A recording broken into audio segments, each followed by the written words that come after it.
তিনি বলেন রাসূলুল্লাহ সাল্লাল্লাহু আলাইহি ওয়াসাল্লাম বলেছেন খালাকাল্লাহু জান্নাতি আদনিন ওয়া দাল্লি ফিহা সিমারাহা ওয়া শাক্কা ফিহা আনহারা ثم نظر إليها فقال تكلمي فقالت قد أفلح المؤمنون فقال وعزتي وجلالي لا يجاوروني فيك بخيل رواه الطبراني ইমাম তাবারানী রাহমাতুল্লাহ আলাইহি তিনি এই হাদিসটি বর্ণনা করেন আল্লাহ রাব্বুল আলামিন জান্নাতুল আদন তৈরি করার পরে যখন জান্নাতুল আদনকে কথা বলতে বললেন, যেই জান্নাতুল আদনের মধ্যে গাছসমূহে ফল ফলাদি সৃষ্টি করে ঝুলিয়ে দিলেন এবং তার মধ্যে নদীসমূহ সৃষ্টি করলেন, এত সুন্দর করে সাজাইলেন। সাজানোর পরে বললেন যে তাকাল্লুমি, তুমি কথা বলো। ফাকালাত ক্বাদ আফলাহাল মুমিনুন, তখন জান্নাতুল আদন বললেন যে আল্লাহ মুমিনগণ সফল কাম। বলেন সুবহানাল্লাহ। জান্নাতুল আদন বললেন যে আল্লাহ মুমিনগণ সফল কাম। সুবহানাল্লাহ বলেন। অন্য হাদিসের মধ্যে আসছে লাম্মা খালাকাল্লাহু জান্নাতি আদন খালাকা ফিহা মা লা আইনু রাআত ওয়ালা উযুনু সামিআত ওয়ালা খাতারা আলা কলবি বাশারিন থুম্মা ক্বালা তাকাল্লুমনি ফাকালাত ক্বাদ আফলাহাল মুমিনুন। বলেন না সুবহানাল্লাহ। জান্নাতুল আদনকে আল্লাহ তাআলা এত সুন্দর করে তৈরি করেছেন, যেই চোখ কোনোদিন দেখে নাই এত সুন্দর, যেই কান কোনোদিন শুনে নাই এত সৌন্দর্যের বর্ণনা। তারপরে বললেন যে কথা বলো, তখন জান্নাতুল আদন বললেন যে ক্বাদ আফলাহাল মুমিনুন। সুবহানাল্লাহ বলেন। এই জান্নাতুল আদনের মধ্যে এক শ্রেণীর মানুষ প্রবেশ করতে পারবে না। আল্লাহ বলছেন যে কি ওয়া ইজ্জতি ওয়া জালালি, আমি আমার ইজ্জতের কসম করে বলি একদল লোক এই জান্নাতুল আদনের মধ্যে প্রবেশ করতে পারবে না। তারা কারা? যারা বখিল। যারা কি? বখিল, কৃপণ। আমাদের সমাজে নাই। বললেন আলহামদুলিল্লাহ। আমাদের এই সমাজে বখিল নাই, কোনো কৃপণ নাই, সবাই দানবী। ঠিক কিনা বলেন?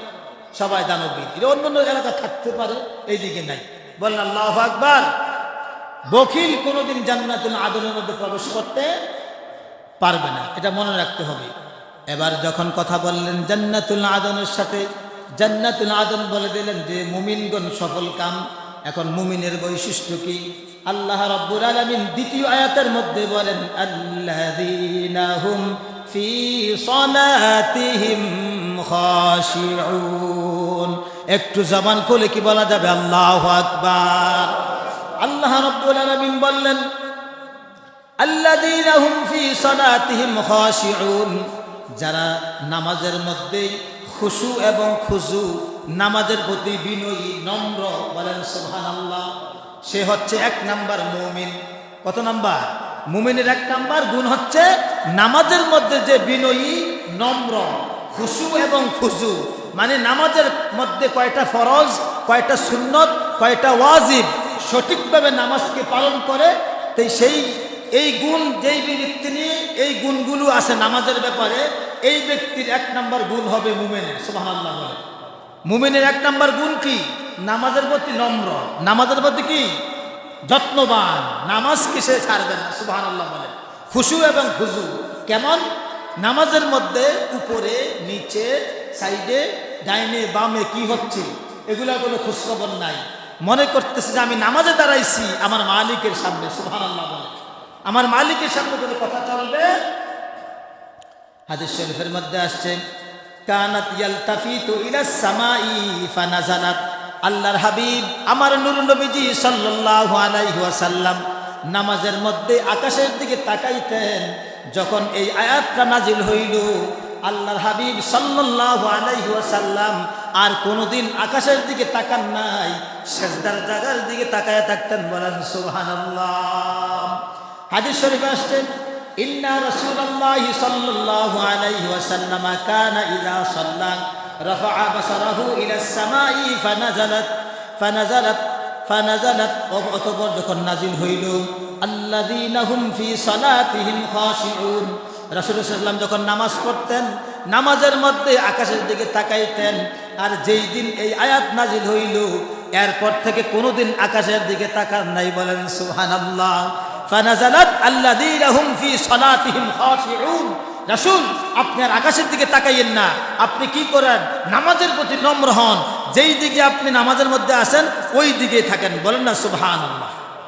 কানা সাহাবাতা ইয়ারফাউনা আবসারুহুম ইলাস সামাই ফিস সালাতি ফানাজালাত, সাহাবায়ে কেরাম নামাজের মধ্যে আকাশের দিকে চোখ উঠিয়ে তাকাইতেন, এই কারণে এই আয়াতটা নাজিল হয়েছে। বলেন সুবহানাল্লাহ। সাহাবায়ে কেরামরা কি করতেন? নামাজের মধ্যে আকাশের দিকে তাকাইতেন, রাসূলও তাকাইতেন। যখন এই আয়াত নাজিল হইল, আল্লাহর হাবিব এবং সাহাবায়ে কেরামরা পর্যন্ত আকাশের দিকে তাকানোটা বন্ধ করে দিলেন। সেজদার জায়গা যেখানে সেজদা দিবেন ওই জায়গার দিকে তাকাই থাকতেন। এমন হইতো মনে হচ্ছে যে এখানে কোনো মানুষ নাই, সবাই আল্লাহর গোলামিতে আল্লাহর সামনে দাঁড়ায় গেছে, ডান দিক বাম দিক তাকানোর কোনো সুযোগ নাই। আমরা কি এভাবে নামাজ পড়ি? বলেন না, আমরা কি এভাবে নামাজ পড়ি? আল্লাহর হাবিব যে বলছে সল্লু রাআইতুমুনি কামা উসাল্লি, আমি যেভাবে নামাজ পড়ি তোমরা ওইভাবে নামাজ পড়ো। আমরা কি নবীর সুরতে নামাজ পড়ি? নামাজ পড়ি না। আজ থেকে কয়েক জুমা আগে বলছিলাম, শুক্রবার দিন মসজিদে আসার সময় সুন্দর করে অজু গোসল করে পরিপাটি হইয়া সুন্দর কাপড় পরে, পাঞ্জাবি যার যেমন আছে সুন্দর কাপড় পরে টুপি মাথায় দিয়া সুন্দর পরিবেশে আসবেন। আমরা কার মেহমান? কথা বলেন না, কার মেহমান? আমরা আল্লাহর মেহমান। কিন্তু আমাদের পরিবেশটা এমন হয় না, আমাদের পরিবেশটা এমন হয় না। আমরা শুক্রবার দিন সুন্দরভাবে আসতে চেষ্টা করি, মাথার মধ্যে টুপিও নাই। আল্লাহ আমাদেরকে বোঝার তৌফিক দান করে। সকলে বলে আল্লাহুম্মা আমিন, সকলে বলে আল্লাহুম্মা আমিন। ইমানদার মুমিনের দ্বিতীয় গুণ হচ্ছে তারা কি করবেন? দুই নাম্বার গুণ হচ্ছে ওয়াল্লাযীনা হুম আনিল লাগwi মুরিদুন, তারা অযথা অহেতুক কোনো কথা কাজ করবে না, বাজে কথা বলবে না, বাজে কাজ করবে না। এই ব্যাপারে খুব সুন্দর কথা আসছে, ওয়াল্লাযীনা হুম আনিল লাগwi মুরিদুন। আল্লাহ সূরা মুমিনের 3 নম্বর আয়াতের মধ্যে বলতেছেন মুমিনের 2 নম্বর গুণ হচ্ছে আনিল লাগwi মুরিদুন, তারা বাজে কথা বলবে না, তারা বাজে কাজ করবে না। কেমন বাজে কথা? আল্লাহ গুণ শব্দের অর্থ হচ্ছে কোন কিতাবের মধ্যে এমনভাবে আসছে যেই কাজ যেই কথা মানুষের কোনো উপকারে আসবে না, এটাই হচ্ছে বাজে কথা, বাজে কাজ। এটা হচ্ছে কি? বাজে কথা, বাজে কাজ। মানে যেই কথা যেই কাজ মানুষের উপকারে আসবে না। এখন আপনাদেরকে আমি বলি, গীবত গাওয়া মানে গীবত করা কি মানে কি ভালো কাজ না খারাপ কাজ? এই গীবত কি কোনোদিন মানুষের কোনো উপকারে আসবে? কথা বলেন না। গীবত করলে কি মানুষের উপকারে আসে? আসবে না। আরো বিপদ, মহা বিপদ। আল গীবাতু আসাদ্দু মিনাল জিনা। হাদিসের মধ্যে আল্লাহর হাবিব সাল্লাল্লাহু আলাইহি সাল্লাম আমার নূর নবী যে বলেছেন গীবত হচ্ছে এত ভয়ঙ্কর, জিনার গুনার চাইতে আরো ভয়ঙ্কর। এই তাফসীরে মাঝারির মধ্যে আসছে, আমি আশ্চর্য হয়ে গেলাম যে গীবত কেন জিনার চাইতে আরো ভয়ঙ্কর গুনাহ। এটা এই তাফসীরে মাঝারির মধ্যে এই আলোচনায় বলা হচ্ছে এই কারণে ভয়ঙ্কর গুনাহ, তুমি যদি জিনা ব্যভিচার করো তওবা করবা, আল্লাহর কাছে মাফ করবেন কে? আল্লাহ। কিন্তু গীবতটা তো ভয়ঙ্কর, যার সম্পর্কে তুমি গীবত করছো এমন হইতে পারে মরার আগ পর্যন্ত এই লোকের সাথে তোমার আর দেখা হইতে পারে, নাও হইতে পারে। কাল কিয়ামতের ময়দানে আল্লাহ রাব্বুল আলামিন ইজ্জত ওয়াল জালালের দরবারে ওই লোকটা দায়ের করবে, আল্লাহ এই লোক দুনিয়াতে আমার সম্পর্কে গীবত করছিল, আমার কি অপরাধ, সেই বিচারটা আজকে তুমি কইরা দিবে। তখন আল্লাহ কবে যে এই বেশি নামাজ দিয়েছিলি, বেশি ফরজগারি দিয়েছিলি, এই যে গীবত করছ তোর নেক আমল কাইটা ওর আমলে দিয়া দিলাম। এইরকম করেন আমল বিনিময় করতে করতে দেখা যাবে যে এই লোকের আমল নামার মধ্যে ভালো কাজ আর পাওয়া যাবে না, খালি গীবত, মিথ্যা, চুগলখড়ি, খালি শয়তানি। যা এবার জাহান্নামে যা। আমাদের সমাজে এরকম আছে না? আছে না? কোন না? নামাজ ঠিক, গীবত ঠিক, নামাজ ঠিক, চুগলখড়ি ঠিক। আমার কাছে একটা, ওনার উপর আরেকটা, ওনার উপর আরেকটা, কিন্তু মসজিদে আর কাতারে থাকে। এরকম লোক আছে না? নাই। আমাদের এই মসজিদে নাই, এই সমাজে নাই, অন্য জায়গায় আছে, এরকম পাওয়া গেছে। আল্লাহ হেদায়েত দান করে, সকলে কোন আমিন। আল্লাহ আমাদেরকে বোঝার তৌফিক দান করে, সকলে বলে আমিন। এমন বাজে কাজ করবেন না, এমন বাজে কাজ করবেন না যেই ব্যাপারে খুব সতর্ক। মুমিনের 2 নাম্বার গুণ হচ্ছে কি? ওয়াল্লাযীনা হুম আনিল লাগwi মুরিদুন, যারা বাজে কথা বলে না। এই ব্যাপারে হাদিসের মধ্যে কত সতর্ক কথা আসছে। ওয়া ইযা মাররু বিল লাগwi মাররু কিরামান, যদি এইরকম ধরনের কোন আল্লাহর প্রিয় বান্দা যখন কোনো খারাপ কথা শ্রবণ করে তখন তারা স্বয়ং ভদ্রতা ও সম্মান বজায় রেখে ওই কথা থেকে দূরে চলে যায়। আমি দাবি করছি আমি মুসলমান, আমি দাবি করছি আমি ইমানদার, আমি দাবি করছি আমি আল্লাহর গোলাম, আল্লাহর বান্দা, আমি দাবি করছি নবী প্রেমিক, কিন্তু আমি মাশাল্লাহ দিলে গীবত শাকায়াত, হিংসা, চুগলখুরি, এরপরে মানুষের সম্পর্কে প্যাঁচ লাগানো, এর মধ্যে এক নাম্বার। মানে আমি কান দিয়ে তো শুনি নিজেও এগুলা করি। এটা কি ইমানদার মুমিনের কাজ? আল্লাহ হাদিসের মধ্যে কি বলছে? ওয়া ইজা মাররু বিল লাগবি মাররু কিরামান, তারা এই সমস্ত কথা শুনলে দূরে চলে যাবে, এগুলা কানেও শুনতে দিবে না। এই সমস্ত বাজে কথা আমার কান দিয়ে শোনা যাবে না, আমার আমল নষ্ট হয়ে যাবে, আমার ঈমান নষ্ট হয়ে যাবে, সাবধান। 3 নাম্বার গুণ হচ্ছে আল্লাহ রাব্বুল আলামিন বলেন ওয়াল্লাযীনা হুম লিয-যাকাতি ফাঈলুন। আল্লাহ রাব্বুল আলামিন বলেন ইমানদার মুমিনের 3 নাম্বার গুণ হচ্ছে আর যারা যথাযথভাবে যাকাত প্রদান করে, বলেন সুবহানাল্লাহ। যাকাত আমাদের সমাজের মধ্যে বর্তমানে যাকাত আর আদায় করতে চাই না। আমরা মনে করি এত কষ্ট করে সম্পদ অর্জন করি, যাকাত দেব, এটা কেমন কথা? তো এই রমজান মাসে কি করে যাকাত দেয়? ঢাকার থেকে আন রিজেক্ট মাল, 1 গাড়ি শাড়ি, 1 গাড়ি লুঙ্গি, এটা আবার 3 গুল দিয়ে ছিঁড়া, 3 দিক দিয়ে কি ছিদ্র, রিজেক্ট মাল কারখানা থেকে অর্ডার দিয়ে নিয়ে গিয়ে 200 টাকা দামে আইন 1 গাড়ি কাপড় দেয় আর কয় কি যাকাত দিছি। বলেন নাউজুবিল্লাহ। যাকাতের এরকম কোনো বিধানে কোরআনের মধ্যে নাই, হাদিসের মধ্যে নাই। যাকাত দেওয়ার বিধান হচ্ছে আগে নিকটের ব্যক্তি, আপনার রক্তের বংশের মানুষ আগে যাকাত পাবে। কেমন ভাবে? যেই ব্যক্তিটা নিয়ে এই বছর যাকাতের টাকা খাওয়া যার জন্য হালাল জায়েজ, এই লোকটাকে আপনি এই বছর যাকাতের টাকা দিয়ে তাকে স্বাবলম্বী করে দিবেন, আগামীতে যেন যাকাত খাওয়া না লাগে, আগামীতে যেন যাকাত খাওয়া বা যাকাতের টাকা খাওয়া না লাগে। এরপরে তার খাসিলত যদি খারাপ হয়, তার চালচলন যদি খারাপ হয়, এখন তাকে আর দিলেও কাজ হবে না, কারণ তার খাচ্ছতে যাকাত খাইবই খাইব, ঠিক কিনা কর? তার কাজকর্ম করে খাওয়ার কোনো ধান্দা নাই। তার চিন্তা হইল কি, আমি পায়াম আর খায়াম, মানুষে তো আমার দিব। কিন্তু যাকাতের টাকা, ফেতরার টাকা পাইয়া যেটা কর্ম করতে হবে, এই চিন্তা তার মাথাত নাই। আপনি সঠিকভাবে আদায় করে যান, এবার ভিক্ষা করে খাক, যা মন চা করুক, আমার সম্পদ পবিত্র হয়ে যাক। সুবহানাল্লাহ বলেন। যাকাত শব্দের 8টা অর্থ আছে। কয়টা অর্থ আছে? আয-জিয়াদাতুন, আত-তাহিরুন, অর্থ হচ্ছে কি যাকাত দিলে সম্পদ বাড়ে। সুবহানাল্লাহ কোন? যাকাত দিলে সম্পদ কমে না, সম্পদ বাড়ে। আত-তাহিরুন, পবিত্রতা, সম্পদ পবিত্র হয়। সুবহানাল্লাহ বলেন। লিকুল্লি শাইইন যাকাত, আল্লাহর হাবিব হাদিসের মধ্যে বলছেন, আমার নূর নবীজি, প্রত্যেক জিনিসের যাকাত আছে। মানুষের শরীরের যাকাত হচ্ছে রমজানের রোজা, আর সম্পদের পবিত্রতার জন্য যাকাত হচ্ছে গরিব দুঃখীকে দান করা। সুবহানাল্লাহ বলেন। যাকাত সঠিকভাবে আদায় করতে হবে, আমরা যাকাত আদায় করি না। আল্লাহ আমাদেরকে যাকাত আদায় করার তৌফিক দান করে, সকলে বলি আমিন। এটা হচ্ছে কি ইমানদার মুমিনের 3 নাম্বার গুণ। 4 নাম্বার গুণ হচ্ছে ওয়াল্লাযীনা হুম লিফুরুজিহিম হাফিজুন। আল্লাহু আকবার বলেন সবাই। ওয়াল্লাযীনা হুম লিফুরুজিহিম হাফিজুন। ইমানদার মুমিনের 4 নাম্বার গুণ হচ্ছে তারা নিজের লজ্জাস্থানের হেফাজত করবে। কিসের হেফাজত করবে?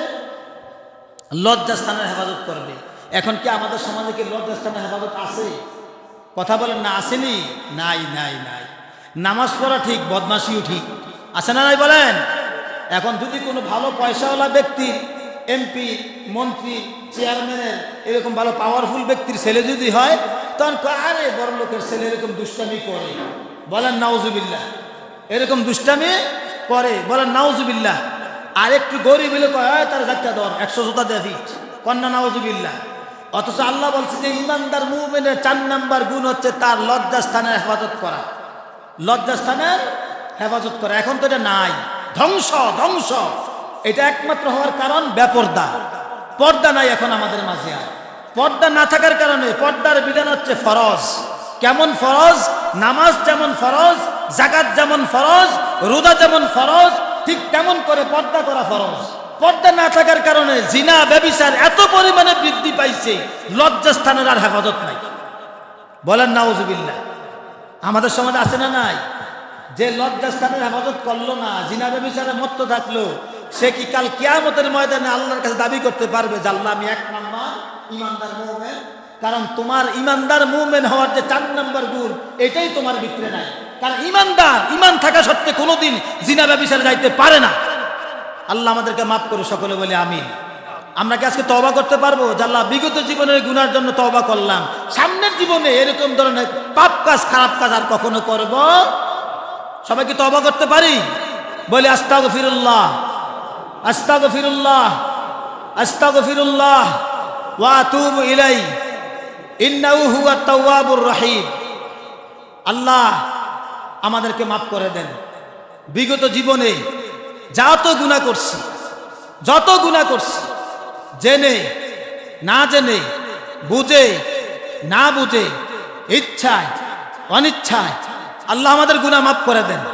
আল্লাহ তওবা করলাম, আমাদের গুনাহ মাফ করে দেন। যেই গুনাহ করলে আমল নষ্ট হয়ে যায়, ঈমান নষ্ট হয়ে যায়, সমাজের মধ্যে ইজ্জত নষ্ট হয়ে যায়, এমন গুনার কাজে আমাদেরকে আর নিয়েন না। সবাই বলে আমিন, বলি আমিন, বলি আমিন। আল্লাহ কোরআনের 2 জায়গার মধ্যে বলছে লা তাকরাবা, লা তাকরাবা। এক জায়গার মধ্যে বলছে আদম নবীকে লা তাকরাবা হাযিহি শাজারা, হে আদম তুমি এই গাছের কাছেও যাইও না। আরেক জায়গায় বলছে আল্লাহ লা তাকরাবুজ জিনা ইন্নাহু কানা ফাহিশা, সাবধান কখনো জিনা ব্যভিচারের কাছে যাইও না। এটার মতো খারাপ কাজ এই দুনিয়াতে আর নাই। বুঝছেন? আল্লাহ 2 জায়গার মধ্যে বলছে লা তাকরাবা, সাবধান সাবধান, কাছেও যাইও না, কাছেও যাইও না। এক জায়গায় বলছে আদম নবীকে এই গাছের কাছে যাইও না। ইয়া আদম উসকুন আনতা ওয়া যাওজুকাল জান্নাতা ওয়া কুলা মিন হাইসু রাগাদান, তুমি আর তোমার স্ত্রীকে নিয়ে জান্নাতের মধ্যে বিচরণ করো, যা মন চায় খাও পান করো, কিন্তু ওই যে গাছটা দেখতেছ ওই গাছের কাছে যাইও না।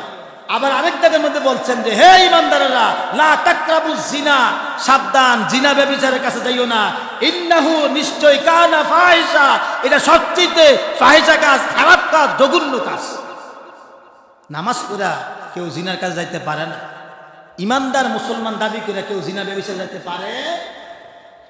এটা থেকে বাঁচতে হইলে বেশি বেশি আল্লাহর ভয় আর বেশি বেশি রোজা।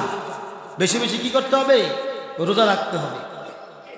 ঈমানদারের 5 নাম্বার গুণ হচ্ছে ইল্লা আলা আজওয়াজিহিম আও মা মালাকাত আইমানুহুম ফাইন্নাহুম গায়রু মালুমিন। আল্লাহু আকবার বলেন।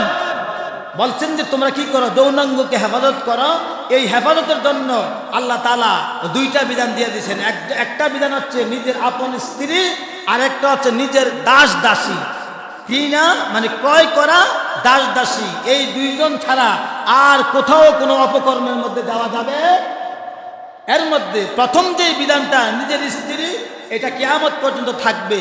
দাস দাসীর যে ব্যাপারটা কোরআনের আয়াত ঠিক, কিন্তু হুকুম রহিত হয়ে গেছে। কারণ এটা ছিল রাসূলুল্লাহ সাল্লাল্লাহু আলাইহি সাল্লামের যুগের মধ্যে, আমলে ছিল। সুবহানাল্লাহ বলে। এখন আর দাস দাসী প্রথা বর্তমানে নাই। এরপর আল্লাহ বলছেন যে কি, যে যারা নাকি করে যৌনাঙ্গকে হেফাজত করে নিজের স্ত্রী এবং নিজের কৃতদাসীর মাধ্যমে, তারা হচ্ছে ঈমানদারের 5 নাম্বার গুণে গুণান্বিত।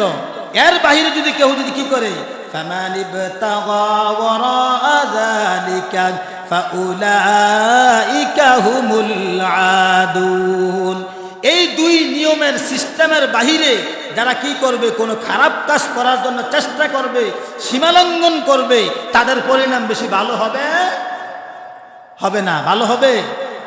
এই ব্যাপারে খুব একটা জঘন্য কথা আসছে, আযাবাল্লাহু উম্মাতা কানু ইয়াবুসুনা বিমা যাকারিহিম। যারা কি করবে, লজ্জাস্থান নিয়ে খেলাধুলা করবে, জিনা ব্যভিচারে লিপ্ত হবে, এমনকি মাস্টারবেশন করবে, তাদের ব্যাপারে খুব জঘন্য কথা আসছে। সাবধান, তোমরা এই কাজ করিও না। কেননা এমন একটা, এই যে মাস্টারবেশন কাজটা এত খারাপ কাজ, কাল কিয়ামতের ময়দানে এই হাত দ্বারা যে মাস্টারবেশন করেছে, হস্তমেথুন করেছে, এই হাতের আঙ্গুলের প্যাডগুলো হয়ে যাবে গর্ভবতী মহিলাদের মতন। যতবার তার লজ্জাস্থান দিয়ে মাস্টারবেশন করেছে বা হস্তমেথুন করেছে, ততবার এই আঙ্গুল, এই প্যাডগুলো মহিলাদের মতন প্যাড এত বড় হইয়া বাচ্চা দুনিয়াতে আসবে। বলে নাউজুবিল্লাহ। কিয়ামতের ময়দানে আঙ্গুলের প্যাড থেকে বাচ্চা আসবে। যুবক সাবধান হয়ে যাও। রাতের অন্ধকারে তুমি মোবাইলের মধ্যে খারাপ জিনিস দেখবা, দুনিয়ার কেউ দেখে না, সর্দার দেখে না, চেয়ারম্যান দেখে না, মসজিদ ইমাম দেখে না। দেখেন কে? দেখেন কে? সেই আল্লাহ দেখার ক্ষমতা আছে না নাই? কাল কিয়ামতের ময়দানে বাবার সামনে, ছেলের সামনে, দাদার সামনে, উস্তাদের সামনে, আমার নবীর সামনে, লক্ষ কোটি মানুষের সামনে তোমাকে অপমানিত হইতে হবে। সাবধান, ইমানদার মুমিনের গুণ অর্জন করতে হবে ভিতরে। এবার লাস্টের যে কথা আসতেছে, এই কথা হলে তো অনেকে আশ্চর্য হয়ে যাবে, আর কি কয়। তা আমরা কয় নাম্বারে আসি? আমরা কয় নাম্বারে আসি? আল্লাহ রাব্বুল আলামিন সূরা মুমিনুনের ৭-৮ নম্বর আয়াতের মধ্যে বলেন, ওয়াল্লাযীনা হুম লিআমানাতিহিম ওয়া আহদিহিম রাউন। ইমানদার মুমিনের ৭ নম্বর এবং ৮ নম্বর গুণ হচ্ছে আমানত রক্ষা করা, আমানতের খেয়ানত করবে না, এবং জবান দিয়ে ওয়াদাবদ্ধ হইয়া এই জবানকে নাড়াচাড়া করবে না, ওয়াদা ভঙ্গ করবে না। আমাদের সমাজে আসেন এরকম, আহারে কত যে আমানত টিয়া মাইরা খাইছে, হুশ নাই।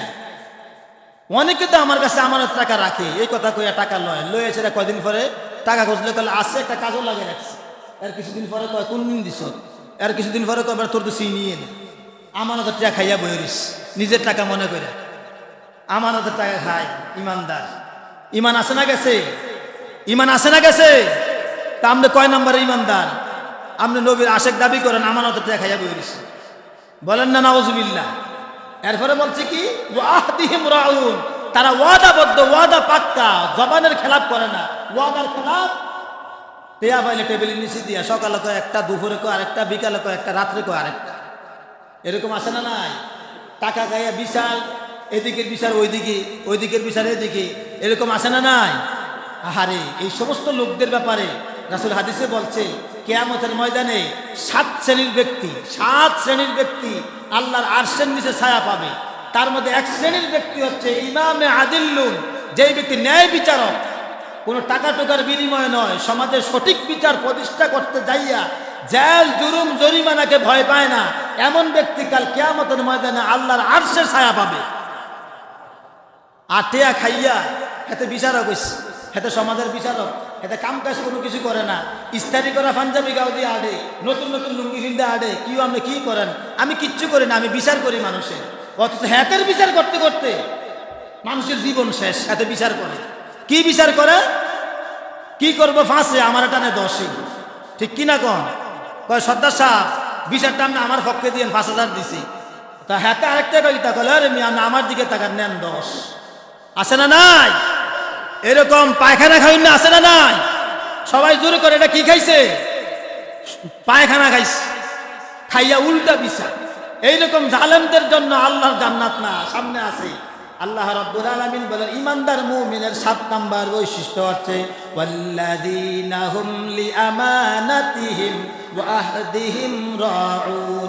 7 নাম্বার বৈশিষ্ট্য, আমানতের খেয়ানত করবে না।